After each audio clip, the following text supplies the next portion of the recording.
बताता हूँ। तो we have to study 2 or 3 things from the first chapter now. ठीक है, one thing which we have to study, which we will try to cover up today, is जिसको हम बोलते हैं, एक तो होता है बेटा डिफ्यूजन। ठीक है, आप लोगों ने सुना होगा पहले, थोड़ा सा मैंने आपको डिफ्यूजन के बारे में पहले भी बताया है। ठीक है, we will study more about diffusion. Then आज आपको मैंने लेक्चर भेजा था इवेपोरेशन के ऊपर। ठीक है, आज आपको मैंने लेक्चर भेजा था इवेपोरेशन के ऊपर। तो इवेपोरेशन का आपको मोस्टली लेक्चर देखकर सब कुछ समझ में आ गया होगा। ठीक है, अगर किसी के मन में कोई भी डाउट है इवेपोरेशन से लिंक्ड, तो आप मुझसे अभी पूछ लो और थोड़ा सा मैं आपको अभी भी बताऊंगा। ठीक है, आई वुड लाइक कि आप लोग थोड़ा सा ना माइक्रोफोन यूज करके इंटरेक्ट भी करें, बात भी करें। मैं अकेला बोलता रहता हूँ, उसमें मजा नहीं आता बेटा। ठीक है, तो थोड़ा सा आप लोग भी इंटरेक्ट करो, है ना, अपना थोड़ा सी इंटरेक्शन करनी चाहिए सबको। आपको ये सब मालूम है कि गो टू मीटिंग में we all can see each other. हो सकता है थोड़ा बहुत स्लो हो जाएगा। ठीक है, चलो उसके लिए भी प्लान करेंगे, पर कम से कम आप बोलना शुरू करिए सब बच्चे। ठीक है, तो इवेपोरेशन के बारे में हमने पढ़ा, तो 2-3 चीजें हम आज के लिए पिकअप करते हैं। फिर बेटा वी हैव टू ड्रॉ, आपके नोट्स में बना हुआ ये टेबल, एक सॉलिड्स, लिक्विड्स और गैसेस का कंपैरिजन का टेबल बना हुआ है। ठीक है, ये बहुत इंपॉर्टेंट क्वेश्चन है। सॉलिड्स, लिक्विड्स और गैसेस का कंपैरिजन का टेबल बना हुआ है, तो यहाँ पे हम लिख देते हैं ऐसे। ठीक है, सॉलिड्स, लिक्विड्स एंड गैसेस। तो इस टेबल में काफी सारी प्रॉपर्टीज के बारे में बताया हुआ है। ठीक है, जैसे एक टर्म इसमें आई हुई है फ्लूइडिटी। ठीक है, I think all of you know what fluidity means. ठीक है, कौन बताएगा बेटा व्हाट डज फ्लूइडिटी मीन? इस टेबल को पूरा तैयार करने के लिए we have to learn a few things in order to totally know this table. Fluidity means the ability of a substance to flow, किसी भी चीज की फ्लो करने की जो टेंडेंसी है। अब सबको मालूम है कि अगर हम कोई सॉलिड को रख देते हैं फ्लोर पर, मान लो ये फ्लोर है, कमरे का फ्लोर है, और आपने यहाँ पे एक सॉलिड बॉक्स रख दिया। सपोज एक ये क्यूब है, मेटल का बना हुआ, कॉपर मेटल का बना हुआ एक क्यूब रख दिया हमने यहाँ पे। तो क्या ये कॉपर अपने आप से फ्लो करने लग जाएगा? Will it start flowing of its own? Yes, it will not start flowing up of its own, because fluidity is a property of liquids and gases. Fluidity is a property of liquids and gases. तो solids में नहीं होती fluidity. Solids के अंदर कुछ और properties होती हैं, जैसे rigidity, है ना? Rigidity. What do we mean by rigidity? Rigidity basically means hardness, है ना? Rigidity basically means hardness. So we need to learn all these terms. इन सब टर्म्स के साथ हमें फेमिलियर होना होता है सॉलिड्स, लिक्विड्स और गैसेस का टेबल बनाने के लिए। और बहुत सारे स्टूडेंट्स ने मुझे नोट्स भेजे थे बेटा, इसके केमिस्ट्री के नोट्स भेजे थे, आपने मुझे बायो के नोट्स भेजे थे बच्चों ने। तो आई वुड लाइक कि आप सब लोग अपने नोट्स बिल्कुल प्रॉपरली बनाइए, और I will ask for PDF of those notes. ठीक है, I will ask for PDF, तो ताकि मुझे पता चले आप लोग नोट्स बना रहे हो। Rigidity of a solid means its hardness. I think all of you know from your smaller classes, that solids के बारे में हम क्या बोलते हैं बेटा? हम solids के बारे में बोलते हैं they have a definite shape, and a definite volume. Definite shape and a definite volume. ठीक है, they have a definite shape and a definite volume. What does that mean? Means अगर एक सॉलिड ऑब्जेक्ट है, वो cube की shape में हो सकता है, सिलेंडर की शेप में हो सकता है, अपने आप से वो जब तक सॉलिड रहेगा तो वो उसकी शेप रहेगी। ठीक है, और रिजिडिटी का मतलब तो होता है हार्डनेस ही होता है ना, कि ये they have a definite shape and definite volume. Liquids का हमें मालूम है that liquids have no definite shape. Liquids को हम जिस वेसल में डालते हैं, जिस तरीके के बर्तन में डालते हैं, जिस तरीके के कंटेनर में डालते हैं, लिक्विड्स उसी शेप के आ जाते हैं, उसी शेप को एज्यूम करते हैं। They assume, liquids assume the same shape as the container in which you put them. Do the liquids have, हम बोलते ना, they don't have a definite shape or size. Do the liquids have a definite volume? क्या liquids की कोई निश्चित volume होती है? Do they have a definite volume? और इज इट नॉट डेफिनेट? हाँ, लिक्विड्स की डेफिनेट वॉल्यूम होती है, ये हम पढ़ चुके हैं। ठीक है, आज आपको एक्सपेरिमेंट में भी बताया होगा, liquids have a definite volume. ठीक है, तो वो एक बच्चे ने सिरिंज भी ला कर दी थी मुझे। ठीक है, तो उसमें उसने एक पानी को बंद किया हुआ था, है ना, लिक्विड वॉज इनक्लोज्ड, और उस सिरिंज को सील किया हुआ था। सील मतलब सिरिंज तो सब लोगों ने देखी है। ठीक है, सिरिंज के एक साइड पे एक होल होता है ओपन, है ना, ये ऐसे। ठीक है, यहाँ पे ये होल है, और दूसरी साइड पे उसके पिस्टन लगा होता है ना। So if you have some water in the syringe like this, and if you just, ये हम ऐसे फोर्स लगाकर यहाँ पे इसको अगर बंद करें, तो सारा पानी तो बाहर ही निकल जाएगा पिचकारी की तरह से, है ना। लेकिन what happens if we seal the nozzle of the syringe, इसको अगर हम किसी एडहेसिव से, जैसे कोल टार लगा दें या एरलडाइट लगा दें, या आप लोगों ने सबने एम सील के बारे में सुना होगा, है ना, एरलडाइट एक एडहेसिव होता है चिपकाने के लिए। ठीक है, और आपने एम सील तो सबने देखी है ना, जो प्लम्बर्स यूज करते हैं, दो पाइप्स होते हैं पानी के, वहां से पानी अगर लीक होता है तो वो एम सील लगा देते हैं वहां पर। ठीक है, देखा होगा क्ले के जैसा, तो वो लगा दें आप इसको। तो इफ यू, अगर हम इसके ऊपर फोर्स अप्लाई करें, ठीक है, तो यू विल फाइंड, अगर आपने इसमें 5 ml वाटर लिया है, 5 millilitre, you cannot change the volume by pressing very hard also. If you press very hard also, even then its volume remains 5 ml.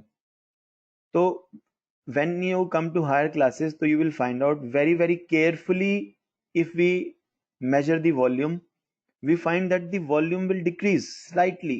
थोड़ा सा वॉल्यूम कम हो सकती है इस लिक्विड्स की, लेकिन फॉर मोस्ट प्रैक्टिकल पर्पजेस, मतलब 9th क्लास में और ज्यादातर कामों के लिए हम क्या मान सकते हैं, हम ये मान सकते हैं कि liquids can not be compressed, liquids cannot be compressed, so liquids have a fixed volume but they don't have any fixed shape. What about gases? What about gases? तो gases के बारे में क्या बोलते हैं बेटा? तो gases में do they have a fixed volume? Does a gas have a fixed volume? वो तो सबको पता है कि गैस की कोई फिक्स वॉल्यूम नहीं होगी। ओके, सबको पता है गैस की कोई फिक्स शेप नहीं होगी, जब लिक्विड्स की फिक्स शेप नहीं होती। बस थोड़ा सा रह गया बेटा, ये 1-2 लेक्चर का ये चैप्टर आपका, है ना, फर्स्ट चैप्टर। उसके बाद आपको टेस्ट देंगे इसके अंदर से। ठीक है,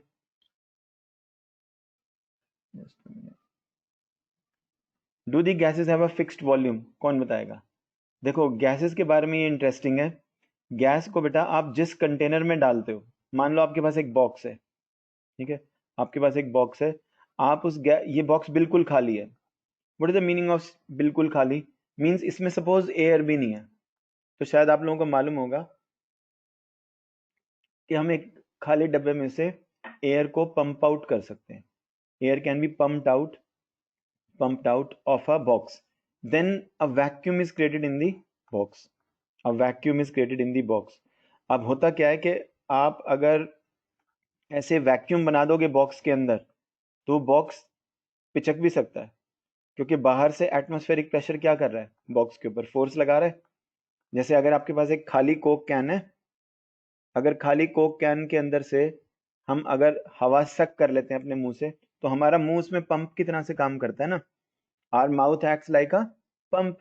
तो कोक कैन क्या हो जाता है, वो तो पिचक जाता है ऐसे। ठीक है, क्यों पिचक जाता है? क्योंकि हमने हवा बाहर खींच ली, हमारे मुंह से नहीं पिचका, वो एटमॉस्फेरिक प्रेशर उसके ऊपर एक्ट कर रहा है बाहर से।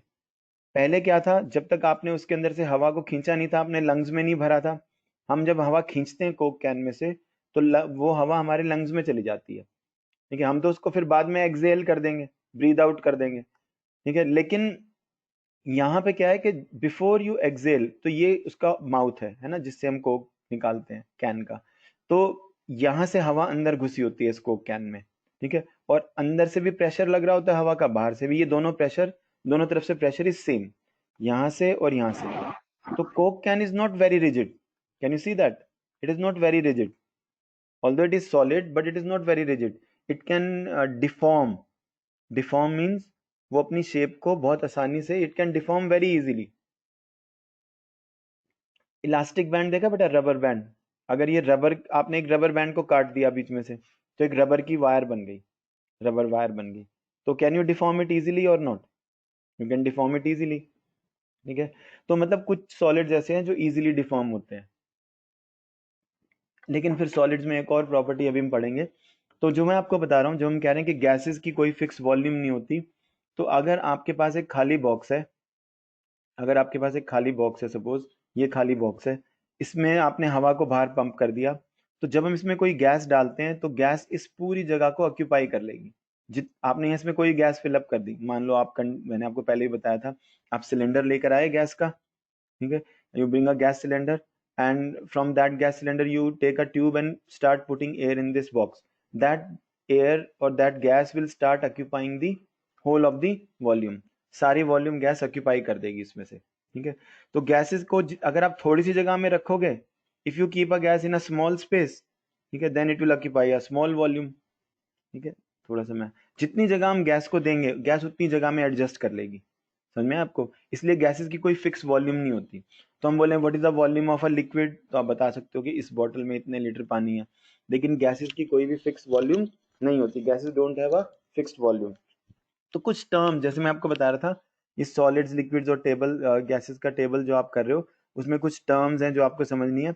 तो आज आपने बेटा इसके बारे में सुना था थोड़ा सा, इस टर्म के बारे में आपको सुनने को मिला, elasticity. Did we talk about elasticity? Rigidity of solid simply means hardness. Did we talk about elasticity in the lecture? ठीक है, नहीं, अच्छा चलो ठीक है, अभी इसके बारे में बात करते हैं। पर कुछ टर्म्स हैं, तो मैंने सॉलिड लिक्विड्स और गैसेस के टेबल के बारे में आपको थोड़ा सा बताया।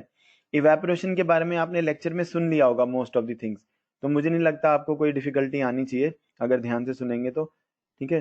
तो डिफ्यूजन के बारे में आपने नहीं सुना है, मैं बता देता हूँ आपको। देखो, diffusion is an important concept. What does diffusion mean? In one word, what is the meaning of diffusion? पहली बात, all of you have seen diffusion. All of you have seen, और अगर आंखों से नहीं देखा तो आपने एक्सपीरियंस तो उसको किया ही हुआ है। You all have experienced diffusion. Diffusion basically means intermixing. Intermixing of two different things. Intermixing of two different things. Like two liquids can intermix. दो अलग अलग liquids intermix कर सकते हैं, ठीक है। You can also have two gases which intermix into one another, gases भी आपस में इंटरमिक्स कर सकती हैं, ठीक है। और कई बार गैसेस लिक्विड्स के अंदर भी इंटरमिक्स कर सकती हैं, gases can mix with liquids also, ठीक है। So diffusion means intermixing. अब इंटरमिक्सिंग को समझने के लिए आप ऐसे इमेजिन करो कि बेटा आपके पास एक कंटेनर है, ऐसे सपोज एक ग्लास का बना हुआ कंटेनर है, इमेजिन अ ग्लास कंटेनर, ऐसे ले लेते हैं, क्यूबॉइडल शेप, क्यूबॉइड देखा ना सब लोगों ने, ऐसे ये क्यूबॉइड की शेप का एक ग्लास कंटेनर है, ठीक है। अब इस कंटेनर में आप मान लो कि बीच में एक पार्टीशन लगा है, पार्टीशन मीन्स एक दीवार ऐसे लगी हुई है, ये दीवार है, और ये जो दीवार है इसमें क्या है, इसमें यहाँ पे कोई बाहर हुक लगा हुआ है, ठीक है, there is a hook, and if you just pull up this hook then this wall will get removed, ये दीवार बाहर आ जाएगी। तो एक बड़ा अच्छा एक्सपेरिमेंट है, उस एक्सपेरिमेंट में यहाँ पे हम एक गैस लेते हैं, हम यहाँ पे क्लोरीन गैस ले सकते हैं। Chlorine gas is light green in colour, ठीक है। दूसरी तरफ हम ले सकते हैं आपके bromine gas, bromine gas is a little bit brown in colour, reddish brown, ठीक है।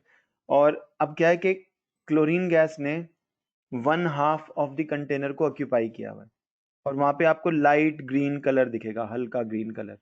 अगर हम एक फ्लास्क में क्लोरीन गैस रख दें तो उसमें हमें लाइट ग्रीन कलर दिखेगा, और अगर हम एक फ्लास्क में या कंटेनर में, फ्लास्क क्या होता है बेटा? Flask are basically this kind of shape, ऐसी शेप का एक कंटेनर होता है, जैसे गोल शेप होती है, ग्लास के बने हुए या प्लास्टिक के बने हुए। ये भी ग्लास का बना हुआ कंटेनर हम इमेजिन करेंगे, ग्लास का बना हुआ, ये जो ब्लू कलर का कंटेनर दिख रहे हैं ना आप, और ये पार्टीशन है दीवार, ये भी सपोज ग्लास की है, ठीक है। तो गैसेस आपस में इस दीवार को क्रॉस करके इधर उधर नहीं जा सकती, ठीक है। तो गैस को जब आप कोई भी जगह देते हो, गैस उसमें फैलने की कोशिश करती है, gas tries to spread out in the whole of the available volume. Gas की क्या प्रॉपर्टी होती है कि जो भी उसको वॉल्यूम मिलेगी, गैस उसमें स्प्रेड करने की कोशिश करेगी। तो जो आपको डिफ्यूजन का मैंने आपको बताया ना बेटा, all of you have felt diffusion, तो जो हम बोलते हैं ना अगरबत्ती की स्मेल आपको कमरे के एक कॉर्नर से दूसरे एंड पे भी सूंघने को मिल जाएगी, तो basically that is incense stick. अगरबत्ती को यही बोलते हैं ना, इंसेंस स्टिक। तो वो डिफ्यूजन की वजह से ही होता है, ठीक है ना, it is happens because of diffusion only. पहले भी मैंने थोड़ा सा बताया था।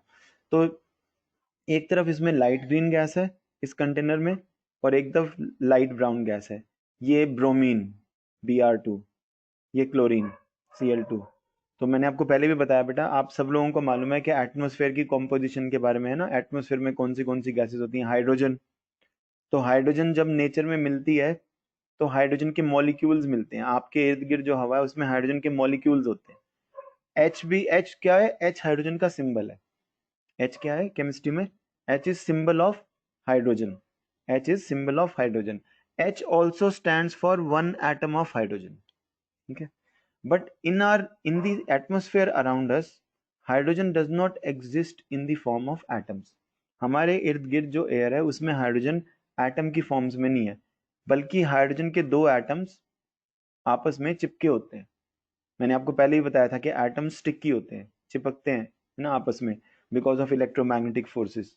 ऐसे ही ऑक्सीजन के जो एटम्स हैं वो भी दो चिपके होते हैं, ठीक है। और आपके आसपास जो गैसेस हैं वो कौन सी हैं, वाटर वेपर, या है ना H2O, और कार्बन डाइऑक्साइड, इन सब के बारे में आपने सुना है। और कौन सी सबसे ज्यादा अमाउंट में कौन सी होती है एटमोस्फेयर में गैस, जो हमने अभी लिखी नहीं, एटमोस्फेयर में सबसे ज्यादा अमाउंट में, हाँ। तो अगर मैं नाइट्रोजन के लिए N लिखता हूँ, ठीक है, तो ये ठीक है, नाइट्रोजन का सिंबल है, केमिकल सिंबल ऑफ नाइट्रोजन, बोलो chemical symbol. H is chemical symbol of hydrogen, Br is chemical symbol of bromine, but H represents one atom of hydrogen and N also represents one atom of nitrogen. But nitrogen also does not occur in the nature, in the atmosphere around us in the form of nitrogen atoms। Nitrogen भी atoms के रूप में नहीं पाया जाता हमारे आसपास air में। नाइट्रोजन के दो एटम्स आपस में लॉक होते हैं, इंटरलॉक्ड, चिपके होते हैं। उनको अलग कर सकते हैं हम, इन दोनों एटम्स को खींच के we can pull them apart, but sometimes pulling apart the atoms requires lot of energy। ये बात ध्यान रखना, many times atoms can be pulled apart, इनको खींच के अलग किया जा सकता है, बट इसमें बहुत सी एनर्जी खर्च होती है। इन्हीं चीजों को समझने से हमें केमिस्ट्री की समझ में आती है कि एक्चुअली एटम्स क्या होते हैं, ठीक है।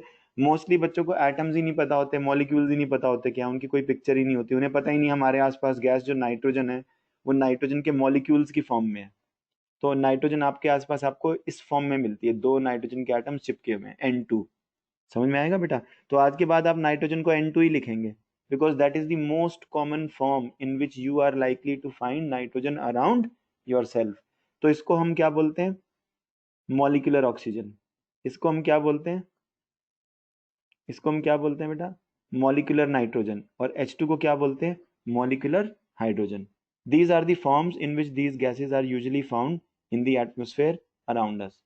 तो वैसे ही मैं आपको बता रहा था यहाँ पर उसी तरीके से कि बेटा ये जो आपका कंटेनर है ब्लू कलर का, जिसमें एक तरफ क्लोरीन गैस है एक तरफ ब्रोमीन गैस है, तो bromine gas light brown colour की होती है या रेडिश ब्राउन कलर की, और क्लोरीन गैस हल्के ग्रीन कलर की होती है। मैंने क्लोरीन गैस की भी पिक्चर रखी हुई है, मैं दिखाऊंगा, पर शायद मुझे ढूंढने में ज़्यादा टाइम लग जाएगा, तो कहीं से आसानी से ही ढूंढ लेंगे, है ना। दिखाऊंगा मैं आपको सारी गैसेस के बारे में।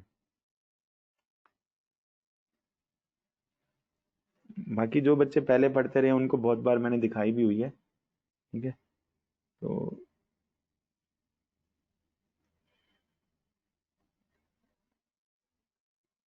नहीं बेटा, ठीक है।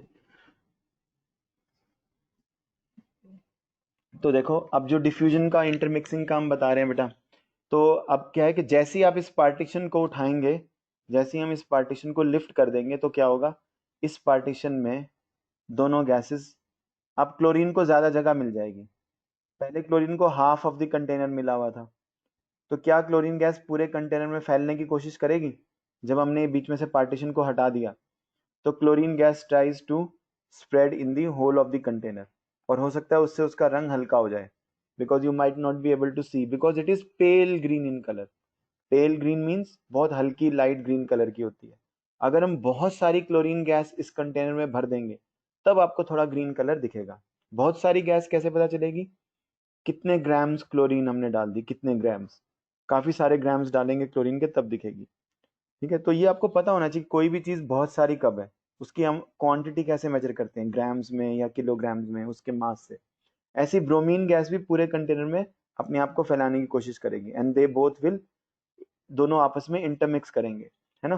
क्लोरीन के एटम्स कहाँ, क्लोरीन देखो, chlorine is also in the form of Cl2 molecules here. अगर ये क्लोरीन का एक एटम है तो वो अकेला नहीं है, क्लोरीन के दूसरे एटम से चिपका होता है। तो यहाँ क्लोरीन के मॉलिक्यूल्स हैं और यहाँ किसके मॉलिक्यूल्स हैं, यहाँ ब्रोमीन के मॉलिक्यूल्स हैं, Br2। क्लोरीन के मॉलिक्यूल्स, ब्रोमीन के molecules, and all of these molecules have motion in them because of temperature, because of their temperature they have motion in them, they are moving, so they will intermix। Chlorine के molecules, तो ऐसा बोलते हैं बेटा, देखो जैसे ये container यहाँ से उठता है, कंटेनर उठा के आपने ऊपर कर दिया, ठीक है, जैसे ही आप इसको कंटेनर को, सॉरी कंटेनर नहीं, सॉरी ये पार्टीशन, जैसे ही आप पार्टीशन को ऊपर उठाते हैं तो क्या होगा, क्लोरीन को एक कॉन्सेंट्रेशन ग्रेडियंट मिलेगा। ये क्या चीज होती है कॉन्सेंट्रेशन ग्रेडियंट? यहाँ पे तो क्लोरीन, जैसे ही आप इस कंटेनर को, पार्टीशन को ऊपर उठाएंगे तो आधे पार्ट में तो क्लोरीन बहुत सारी है और दूसरे में क्लोरीन बिल्कुल भी नहीं है। इसको हम बोलते हैं कॉन्सेंट्रेशन इक्वल ना होना। तो कॉन्सेंट्रेशन का ग्रेडियंट है, ग्रेडियंट मतलब, अच्छा ग्रेडियंट वर्ड बहुत इंपॉर्टेंट है साइंस में। ग्रेडियंट का मतलब होता है फॉल, स्लोप। स्लोप जैसे आप मान लो आप किसी ग्रासलैंड में चले गए, है ना, कोई घास का पहाड़ है और घास के पहाड़ से आप नीचे ऐसे रोल करते हुए आ रहे हो लेट के, तो ये ग्रेडियंट है। ग्रेडियंट मीन स्लोप, ठीक है, स्लोप, ग्रेडियंट वर्ड का मतलब स्लोप होता है। तो अगर मैं ग्राफ में बताऊं, ग्राफ बना के बताऊं, तो यहाँ पे तो इस साइड पे तो क्लोरीन की कॉन्सेंट्रेशन ज़्यादा है, लेकिन अगर हम इस साइड से इस साइड आएंगे तो क्लोरीन की कॉन्सेंट्रेशन का ग्राफ ड्रॉप करेगा, है ना। तो इसको हम स्लोप बोलते हैं, ग्रेडियंट है। तो क्लोरीन की कॉन्सेंट्रेशन में ग्रेडियंट है। तो कॉन्सेंट्रेशन ग्रेडियंट की वजह से डिफ्यूजन होता है। Why diffusion occurs? Because of difference of concentration. ठीक है, यहाँ पे तो क्या है, क्लोरीन ज़्यादा है, यहाँ पे क्लोरीन कम है, तो because of this difference of concentration diffusion. जब, और कब तक डिफ्यूजन होती रहेगी, कब तक डिफ्यूजन होती रहेगी, जब तक क्लोरीन की कॉन्सेंट्रेशन हर जगह पर सेम ना हो। जब तक क्लोरीन की कॉन्सेंट्रेशन हर जगह पर सेम ना हो तब तक diffusion will keep on taking place. ठीक है, so diffusion takes place because of a concentration difference, concentration gradient या कॉन्सेंट्रेशन के डिफरेंस की वजह से डिफ्यूजन होती है। समझ में आएगा बेटा? चलो अब मैंने आपको थोड़ा सा बताया, मैं थोड़ी सी इमेजेस दिखाता हूँ आप सबको।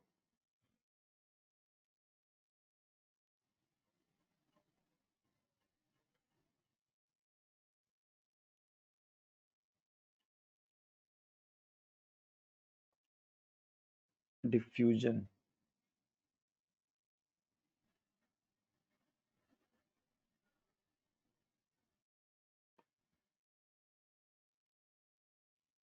सबसे पहले तो बेटा ये देखो, ये जो आपको दिख रहा है ये ब्रोमीन गैस है, राइट, ठीक है, रेडिश ब्राउन वेपर्स, ठीक है। तो जैसे स्कूल लैब्स में देखो, ऐसा मानते हैं कि नॉर्मल कंडीशन में ब्रोमीन क्या होती है, ठीक है। देखो अगर आप केमिस्ट्री लैब में जाओगे ना तो ब्रोमीन वाटर मिलेगा। Bromine water means bromine is mixed with water, ठीक है। लेकिन अगर हम ब्रोमीन वाटर को या ब्रोमीन को एक जार में डाल देंगे तो ये ब्रोमीन लिक्विड से गैस में कन्वर्ट होके ऊपर इसके वेपर्स उठने लग जाते हैं। ऐसे दिख रहा है आपको, नीचे देख रहे हो आप, थोड़ा सा लिक्विड दिख भी रहा है आपको, ठीक है ना। तो ये वेपर्स हैं, ब्रोमीन के वेपर्स बन के ये ऊपर आई हुई है, ठीक है। तो ऐसा मानते हैं कि bromine is in the liquid state under room conditions. Normal room conditions में, मतलब जैसे हम जहाँ पे रहते हैं इन कंडीशन में ब्रोमीन लिक्विड स्टेट में होगी, लेकिन लिक्विड से ये डायरेक्ट गैस स्टेट में कन्वर्ट हो जाती है। अभी हम पढ़ेंगे इसके बारे में। ये वेपर्स, ब्रोमीन के वेपर्स आपको दिख रहे हैं, या गैस स्टेट में ब्रोमीन दिख रही है, ये ब्रोमीन के मॉलिक्यूल्स हैं। क्या कलर है? रेडिश ब्राउन, ठीक है। सो रेडिश ब्राउन कलर। और क्लोरीन, क्लोरीन कैसी दिखती है, ठीक है। तो पहले मैं आपको ब्रोमीन का दिखाता हूँ। अब आप ये ना एक ग्लास जार में है, ठीक है, और इस ग्लास जार के ऊपर यहाँ ढक्कन लगा है, लिड। ठीक है, अगर हम ऐसा ही एक ग्लास जार इसके ऊपर इन्वर्ट करके रख दें, ये बहुत कॉमन एक्सपेरिमेंट है जो स्कूल कॉलेज लैब में करके दिखाते हैं। अगर मैं इतना ही ऐसे ही एक ग्लास जार खाली, एक दूसरा ग्लास जार लो, बिल्कुल आइडेंटिकल, ये ग्लास का बना हुआ जार है, जैसे में ब्रोमीन पड़ी है वही सेम, इस पे कोई ढक्कन नहीं लगा हुआ। इस ग्लास जार को उल्टा करके इसके ऊपर रखना है और इस लिड को रिमूव कर देना है। तो व्हाट विल यू फाइंड? थोड़ी देर में आप देखेंगे कि ये ब्रोमीन पूरे दोनों कंटेनर्स में कंसंट्रेशन को एक जितना करने के लिए गैस पूरे जगह में फैल गई है। ठीक है, समझ में आया आपको? ऐसा असली में एक्सपेरिमेंट देखोगे तो अच्छा लगेगा ना आपको। ठीक है, लेकिन एक्सपेरिमेंट स्कूल लैब में करके दिखा सकते हैं बच्चों को ऐसे। ठीक है, तो ऊपर आप देखो ये थोड़ा टाइम लगा है ना, it takes some time, it takes some time, small amount of time for this to take place. जो इसमें दिखाया हुआ है वो होने में थोड़ा सा टाइम लगता है। दिख रहा है बेटा आपको क्या हो रहा है? तो ये पहले तो इन्होंने ये खाली जार ऊपर, पहले तो ये खाली जार, थोड़ी देर के बाद आप देखोगे इसमें भी ब्रोमीन घुसनी शुरू होगी है। आधे घंटे बाद और देखोगे ना, थोड़ी देर 15 मिनट बाद, तो यू विल फाइंड दैट ये दोनों जार्स में एक जितनी ब्रोमीन दिखने लग जाएगी आपको। ये डिफ्यूजन है, this diffusion is taking place because of concentration gradient. ठीक है, यहाँ पे ब्रोमीन की कॉन्सेंट्रेशन जीरो, यहाँ पे ब्रोमीन की कॉन्सेंट्रेशन है, यहाँ पे तो नॉन जीरो, यहाँ पे जीरो। ठीक है, तो ब्रोमीन अपनी कॉन्सेंट्रेशन को बराबर करने के लिए फैलना शुरू कर देगा इन दी अवेलेबल वॉल्यूम। समझ में आया बेटा? अब आगे देखो। ठीक है, ये बिल्कुल ही ईजी है। ठीक है, ये आपके पास क्लोरीन गैस है। ठीक है, दिस क्लोरीन गैस। ठीक है, तो क्लोरीन गैस एग्जैक्टली इसी कलर, इसमें बहुत सारी ये एक फ्लास्क है, उसमें क्लोरीन गैस बनी है पेल ग्रीन। तो थोड़ा सा हम लर्न कर सकते हैं केमिस्ट्री के बारे में जब हम पढ़ रहे हैं तो बेटा ब्रोमीन गैस, क्लोरीन गैस, ऐसी अगर हम आयोडीन गैस देखेंगे ना, आपको पहले मैंने याद कराया था थोड़ा सा पीरियोडिक टेबल शायद, तो आयोडीन पीरियोडिक टेबल सबके पास है बेटा? चलिए, आप में से कुछ बच्चों के पास पीरियोडिक टेबल नहीं होगा जो बाद में आए हैं, बाकी I think when all of you came, very first day I gave a periodic table to all of you. ये याद है बेटा सबको? हम्म? तो मैं आपको एक अच्छा पीरियोडिक टेबल एक ग्रुप में भेजूंगा, जो सबसे अच्छी पीरियोडिक टेबल की कॉपी है, जो ऑफिशियल कॉपी है ना। ऑफिशियल कॉपी कौन सी है? केमिस्ट्री की एक ऑर्गेनाइजेशन है, यूपैक। ठीक है, केमिस्ट्री के अंदर एक ऑर्गेनाइजेशन है, जैसे हम कहते हैं ना इंडिया में क्रिकेट कौन गवर्न करता है? BCCI, board of control for cricket in India, है ना। वैसी केमिस्ट्री की एक ऑफिशियल बॉडी है जो केमिस्ट्री के रूल्स बनाती है। उन्होंने एक पीरियोडिक टेबल प्रिंट किया है। ठीक है, वो पीरियोडिक टेबल की कॉपी मैं आपके पास भेजूंगा, आज आप उसको देखना। उसमें आपको fluorine, fluorine, chlorine, bromine, iodine, ये सब एक कॉलम में रखे हुए मिलेंगे। फिर कल हम आपको धीरे धीरे पीरियोडिक का स्ट्रक्चर भी बताएंगे। ठीक है, बट ये सब मॉलिक्यूलर फॉर्म में एग्जिस्ट करते हैं हमारे इर्द गिर्द। आज भी आपने सुना होगा कहीं एक वो विशाखापट्टनम में कोई गैस लीक हो गई है, सुना आप लोगों ने? Have you heard about that? some gaseous substance, some gas leaked in a place called as Visakhapatnam. So because I am teaching continuously, I could not know which gas has leaked. You find out today कौन सी gas leak हुई है। ठीक है, और जो हमारे घर में भी कई बार गैस लीक हो जाती है, हमारे घर में भी गैस लीक होती है, तो हमें स्मेल आती है कि नहीं? ठीक है, हमें स्मेल आती है। लेकिन आपको ये मालूम है कि जो हमें स्मेल आती है, जो गैस लीक होती है, तो वो गैस की स्मेल नहीं होती। उसके अंदर स्मेल करने के लिए एक एजेंट को ऐड किया जाता है जानबूझ के। जो हमारे घर में गैस होती है, उसमें जो स्मेल कई बार गैस लीक होने से जो हमें अजीब सी स्मेल आती है, वो एक्चुअली उस गैस की स्मेल नहीं होती जो एलपीजी है। It is not this smell, LPG has no odour. Odour मतलब एलपीजी में कोई स्मेल नहीं होती है। अगर एलपीजी लीक होगा तो हमें पता ही नहीं चलेगा लीक हो रही है। तो उसमें एक स्पेशल गैस को ऐड करते हैं जो स्मेल कर सकती है, जिसकी तेज स्मेल है। और जैसे ही एलपीजी बाहर निकलेगी तो वो चीज भी साथ में निकलेगी, और वो जब हमारी नोजी में घुसेगी तो हमें पता चल जाएगा कि हाँ गैस लीक हो रही है। Understood? So all gases are not as beautiful colour as chlorine और ब्रोमीन। आयोडीन के वॉयलेट कलर का रंग होता है, वॉयलेट कलर के वेपर्स होते हैं आयोडीन के। इथाइल मरकैप्टन, हाँ बिल्कुल, ये मैंने आज होमवर्क देना था। इथाइल नहीं होता, मिथाइल होता है। ठीक है, आप फाइंड आउट करना, मिथाइल मरकैप्टन। दीपेश आप कौन सी गैस का नाम बता रहे हो जो एलपीजी में ऐड होती है ना?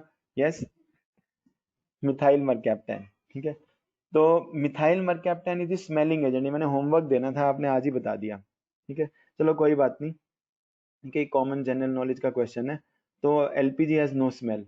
तो ये सब गैसेस की थोड़ा, हाँ तो मैं आपको कुछ बता रहा था इसमें। तो ये सब बेटा नॉन मेटल्स हैं। क्या है? Non metals. All these are non metallic elements. Last year पढ़ा है ना आपको? Elements can either be metals और नॉन मेटल्स। और भी कोई कैटेगरी होती है? Elements can always all either be metals और नॉन मेटल्स। एक और होती ना कैटेगरी, मेटलॉइड्स। मेटलॉइड्स, ठीक है। तीन कैटेगरीज होती है, मेटल्स, नॉन मेटल्स और मेटलॉइड्स। तो पढ़ाएंगे एलिमेंट्स का मतलब क्या होता है। एलिमेंट्स के अंदर अभी आप ये समझो कि जितनी भी चीजें हमारे ये आसपास हैं, कुछ भी आपको दिखता है, चॉकलेट, पेस्ट्री, दवाई, कपड़े, ठीक है, खाने का सामान, पीने का सामान, कारें, एयरक्राफ्ट, स्पेसक्राफ्ट, कुछ भी बेटा, एवरीथिंग अराउंड अस, ठीक है, is ultimately made out of 118 elements in the nature. और ये 118 एलिमेंट्स के बारे में आपने थोड़ा सा लास्ट क्लास में पढ़ा है कि ये या तो मेटल्स हो सकते हैं, या ये नॉन मेटल्स हो सकते हैं, या ये मेटल्स, नॉन मेटल्स या मेटलॉइड्स।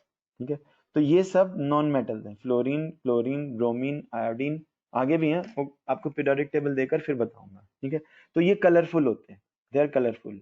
मेटल्स में ज्यादा कलर्स नहीं दिखते। ठीक है, चलो एनीवे देखेंगे बेटा, ये लास्ट ईयर भी बताया था आपको मैंने थोड़ा सा। तो आपको डिफ्यूजन का मीनिंग अच्छे से समझ में आ गया सभी को? लिक्विड्स में भी डिफ्यूजन होती है, लिक्विड्स में डिफ्यूजन होती है ना? लिक्विड में कैसे डिफ्यूजन होती है बेटा? तो आई think all of you might have seen that you have mixed Rooh Afza with water, है ना? तो शुरू में क्या होता है कि अगर आप सपोज रूह अफ़ज़ा या कोई भी दो लिक्विड्स को मिक्स कर रहे हो, मैं हमेशा बच्चों को एग्जांपल देता हूँ, जब when people have prepare some liquor, है ना, जब लिकर, लोग लिकर पीते हैं, ठीक है, तो क्या होता है, what happens when people prepare have liquor? ठीक है, तो people have liquor, what happens, they prepare pegs, whatever they call it as, है ना? तो वो क्या करते हैं, प्योर प्योर लिकर कंज्यूम करते हैं। लिकर मैंने आपको पहले बताया था, इथेनॉल होता है, C2H5OH, ये होता है ना इथेनॉल। इथेनॉल और ये H2O, इथेनॉल और वाटर, ठीक है, ये इथेनॉल और वाटर का मिक्सचर बनाते हैं। हाँ जी, स्टाइरीन, ठीक है, good. Now styrene is a gas which is used to make polymers. ठीक है, ठीक है, पॉलीमर्स, ये पॉलीमर्स बनाने के लिए यूज होती है। ठीक है, चलो फिर बताएंगे। ठीक है, पॉलीमर्स समझते हो ना, लास्ट ईयर आपने पढ़ा था पॉलीमर्स के बारे में, is use to make polymers. तो चलो, मेरे को पता नहीं था, हम सुबह से बिजी था। तो इथेनॉल ये देखने में कैसा होता है बेटा? Ethanol is a clear liquid. Clear liquid means कोई कलर नहीं होता इसमें। ठीक है, और वाटर इज ऑल, सबको पता है क्लियर लिक्विड होता है। ठीक है, कई लिक्विड्स में कलर होता है। तो जैसे आप रूह अफ़ज़ा का ड्रिंक बनाते हैं, तो what happens, you have Rooh Afza here and then you pour water on top of it. ठीक है, तो क्या होगा, आप जब इसको अपने आप से थोड़ा बहुत आपस में मिक्स करते हैं ना, ज़्यादा नहीं, तो उसके बाद when what happens when you stir it, जब आप इसको किसी चम्मच से या रॉड से इनको आप आपस में मिक्स करते हो, देन थोड़ी देर के बाद ये आपस में इंटरमिक्स हो जाते हैं, they become intermix with one another. ठीक है, they become intermix, so they make up a mixture. ठीक है, तो जो इंटरमिक्सिंग होती है, ये भी डिफ्यूजन का ही एग्जांपल है, दिस इज ऑल्सो डिफ्यूजन। अगर हम इथेनॉल को और पानी को मिक्स करेंगे, तो वो भी एक मिक्सचर बना देंगे। ठीक है, कई बार दो लिक्विड्स आपस में मिक्स नहीं होते आसानी से, है ना, आप लोगों ने सुना है, sometimes liquids don't mix with one another, उनको हम बोलते हैं immiscible liquids. Sometimes to liquids don't mix with one another, immiscible liquids. ठीक है, आप लोग सब एक्सपेरिमेंट करके देख सकते हो, देखा भी होगा, अगर आप एक पानी के ग्लास में या बीकर में पानी ले लेते हो और पानी के ऊपर अगर कुछ ऑयल डाल दें, तो क्या होता है बेटा? Oil floats on water. ठीक है, ऑयल फ्लोट्स ऑन वाटर ऐसे बोलते हैं। तो बच्चों को बोलते हैं कि ये ऑयल पानी पे फ्लोट क्यों करता है, तो बच्चे सारे एक ही जवाब देते हैं, because oil is lighter than water, so that is why oil floats on water. वो ठीक है, पर वो तो इसकी एक्सप्लेनेशन हुई ना, कि ऑयल ऊपर क्यों है और पानी नीचे क्यों है। हम यहाँ पे कुछ दूसरी चीज पूछ रहे हैं, why they don't intermix. Oil और वाटर इंटरमिक्स क्यों नहीं करते, है ना, ये क्वेश्चन पूछा जा रहा है। समझ में आपको, ये ऐसे, ओके, तो बड़ी बहुत लार्ज इमेज होगी, है ना, कोई नहीं, इसका साइज कम करते हैं।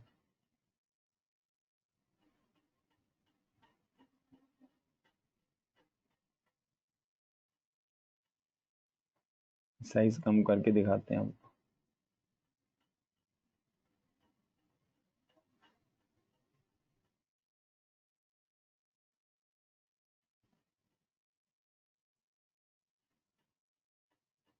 ये ना बेटा, this is basically oil floating on water, ऊपर ऑयल है ना, this oil and water is floating और वाटर इज बिलो, तो ये आपस में इंटरमिक्स क्यों नहीं कर रहे, जैसे इथेनॉल और वाटर मिक्स कर जाएंगे, रूह अफ़ज़ा और वाटर मिक्स कर जाएंगे, बहुत सारे लिक्विड्स आपस में इंटरमिक्स करते हैं, लेकिन बहुत सारे लिक्विड्स आपस में इंटरमिक्स नहीं करते, ठीक है। तो लेट अस ट्राई टू, तो they don't diffuse into another, ये सेपरेट, ये अलग अलग रहे। ये वैसी है कि जैसे आपने वो गैस वाला कंटेनर देखा था बेटा जिसमें दो गैसेस थी, तो आपने बीच में से पार्टीशन को उठा दिया, है ना, आपने पार्टीशन को उठा दिया, लेकिन जिस गैस को जहां रहना था वो वहीं रही, ठीक है। यहाँ पे वैसा ही हो रहा है कि आपने पार्टीशन रखा ही नहीं है, फिर भी ये आपस में मिक्स नहीं हो रहे, they are not getting mix with each other. अगर आप इनको एक चम्मच से आपस में मिक्स कर भी देंगे, ठीक है, तो थोड़ी देर के बाद ये फिर से छोड़ने के बाद ऐसे ही अलग अलग हो जाएंगे, मानते हो कि नहीं, ठीक है, ये ऐसे हो जाएंगे। तो वाई दिस हैपन्स, ठीक है, why these two liquids don't mix with one another. एक सेकेंड,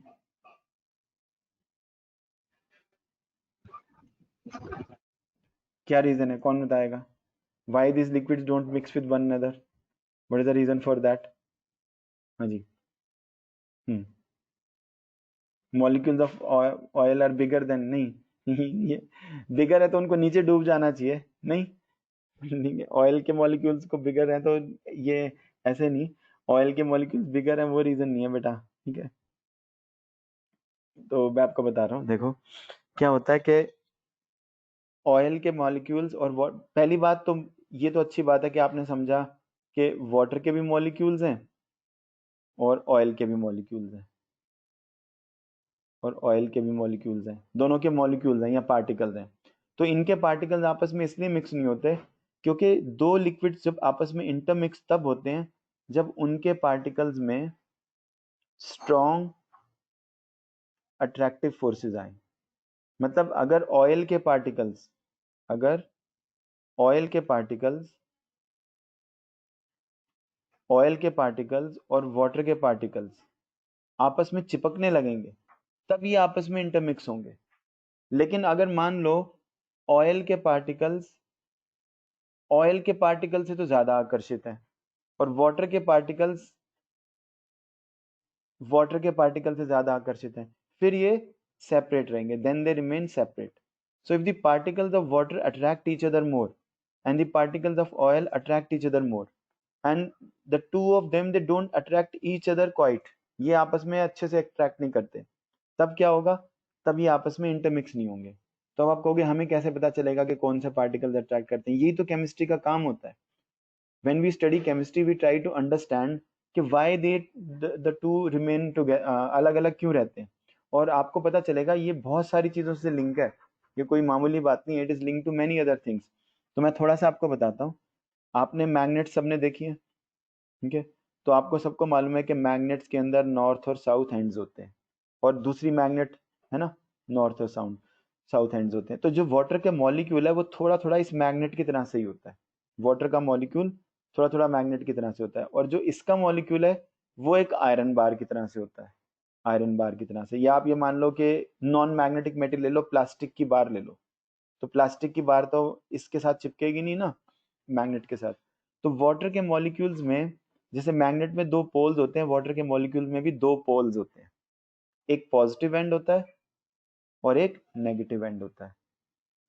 ये ध्यान से सुनना आप, ये बहुत इंपॉर्टेंट है। अ water molecule has two poles in it. A water molecule is sometimes shown like this, like a oval, और वाटर मॉलिक्यूल्स में दो पोल्स होते हैं, एक पॉजिटिव एंड होता है एक नेगेटिव एंड होता है वाटर मॉलिक्यूल्स में, ठीक है। तो एक वाटर मॉलिक्यूल दूसरे वाटर मॉलिक्यूल के साथ चिपक सकता है क्या? चिपक सकता है जी। ये दूसरा वाटर मॉलिक्यूल है, अगर मान लो इसका नेगेटिव एंड, ठीक है, इसके पॉजिटिव एंड के पास आएगा तो इनमें थोड़ा सा स्टिकिंग टुगेदर होगी, दे विल स्टिक टुगेदर, ठीक है। लेकिन तो वाटर के मॉलिक्यूल्स एक दूसरे के ऊपर फोर्स लगाते हैं, तो आप ध्यान रखना, मैं आपको टर्म बता रहा हूँ, because water molecule has two poles, that is why water molecules are called as anyone, because of having these two poles means two ends, positive end and negative end, because water molecules में एक positive and है एक negative and है, तो ये two poles हैं, इस वजह से वाटर मॉलिक्यूल्स को क्या बोलते हैं बेटा? इनको हम बोलते हैं dipoles. Water molecules are called as dipoles. समझ में आएगा बेटा? Dipoles. तो बहुत सारे लिक्विड्स के मॉलिक्यूल्स तो ऐसे होते हैं, dipoles. many liquids have molecules which are like dipoles, ठीक है। और बहुत सारे लिक्विड के मॉलिक्यूल्स ऐसे होते हैं जिनमें कोई एंड्स नहीं होते, मतलब प्लास्टिक की बार की तरह से या ऐसे, इसमें कोई एंड्स नहीं है, पॉजिटिव और नेगेटिव नहीं है इसमें। तो ऑयल के मॉलिक्यूल्स को ऐसे दिखा सकते हैं, गोल करके दिखा दो कि कोई एंड्स नहीं है इसमें, ठीक है। तो ये वाले पार्टिकल्स इन पार्टिकल के साथ नहीं चिपकते आसानी से, they don't stick with it, लेकिन ये आपस में चिपकते हैं। अब आप एक और इंटरेस्टिंग चीज देखो, देखना, all of you know that in vehicles we put this Mobil oil. सुना है बेटा आपने मोबिल ऑयल के बारे में? मोबिल ऑयल के बारे में सुना है? कहाँ डालते हैं मोबिल ऑयल? फ्यूल, डीजल तो सबने देखा है, डीजल और पेट्रोल तो, जिस टैंक में डीजल और पेट्रोल डलता है, जिस टैंक में, उसी टैंक में मोबिल ऑयल भी डलता है। मालूम है आपको इसके बारे में? नहीं मालूम? मालूम रखो थोड़ा सा। तो लेट्स सपोज कि ये डीजल या पेट्रोल है, ठीक है, ये डीजल या पेट्रोल है, और लेट्स सपोज कि ये हम एक मोबिल ऑयल का पाउच लाके इसमें मोबिल ऑयल को डाल देते हैं, ठीक है। तो what will happen according to you? क्या होगा? You will, it is interesting to note, क्या ये इंटरमिक्स करेंगे? तो we will find that both of them will intermix, ये आपस में इंटरमिक्स कर जाएंगे बहुत अच्छे से। क्यों? क्यों इंटरमिक्स करेंगे? क्योंकि दोनों के मॉलिक्यूल्स, ठीक ना, जो आपका डीजल है उसके मॉलिक्यूल्स भी नॉन पोलर है, क्या है? Non polar. और जो आपका मोबिल ऑयल है उसके मॉलिक्यूल्स भी नॉन पोलर है, उसके मॉलिक्यूल्स भी नॉन पोलर है। तो जो नॉन पोलर लिक्विड्स होंगे, जो नॉन पोलर मॉलिक्यूल्स होंगे, वो नॉन पोलर मॉलिक्यूल्स के साथ अच्छे से मिक्स होंगे, they will intermix nicely, they will intermix nicely. But non polar molecules will not mix with polar molecules, non-polar molecules will not intermix nicely with polar molecules, polar molecules के साथ non-polar molecules अच्छे से mix नहीं करेंगे। ये सबको समझ में आया बेटा? क्लियर है? ठीक है। Non polar molecules polar molecules के साथ अच्छे से इंटरमिक्स नहीं करेंगे। क्लियर? तो इसमें एक रूल यूज होता है, देखना मैं आपको बता देता हूँ, लाइक डिसॉल्व्स लाइक, ये रूल यूज होता है, like dissolves like. What is that rule? polar things will mix with polar things and non-polar things will mix with non-polar things, but polar things will not, pole means उसमें charge separation नहीं है, positive negative ends नहीं है non polar में, और polar molecules में उनमें charge दो एंड्स होते हैं, जिसमें एक पॉजिटिव एंड होता है एक नेगेटिव एंड। तो एक पॉजिटिव नेगेटिव एंड वाली चीज दूसरी पॉजिटिव नेगेटिव एंड वाली चीज से चिपक सकती है, दे कैन स्टिक, ठीक है। So now you know why these liquids do not intermix, ठीक है। जो इमिसिबल लिक्विड्स हैं वो इंटरमिक्स क्यों नहीं करते? क्या रीजन है? Because no, why immiscible liquids do not intermix? Because no attractive forces, because no attractive forces are developed, because no attractive forces are developed between them, ठीक है। बिकॉज नो अट्रैक्टिव या very less attractive forces are develop, उनके बीच में attractive forces नहीं produce होती उन molecules के बीच में, इसलिए वो इंटरमिक्स नहीं करते। क्लियर? अब how gases intermix with liquids? Gases intermixing with liquids, gases भी लिक्विड्स में डिफ्यूज कर सकती हैं, है ना, वो आपको पहले भी बताया था मैंने और आप सबको मालूम भी है। हाउ फिशेस ब्रीद, है ना। फिश के एक्वेरियम को देखा ना आप लोगों ने, एक्वेरियम में क्या करते रहते हैं, एक मशीन लगी होती है कि नहीं। तो what is the purpose of that machine? The purpose of that machine is to give oxygen molecules, ठीक है, and those oxygen molecules they diffuse into the liquid there, है ना। जो गैस यहाँ से, एयर जो यहाँ से आती है इन जो आपका मशीन है उससे जो एयर आती है वो एयर पानी में घुसती रहती है और that air contains oxygen gas.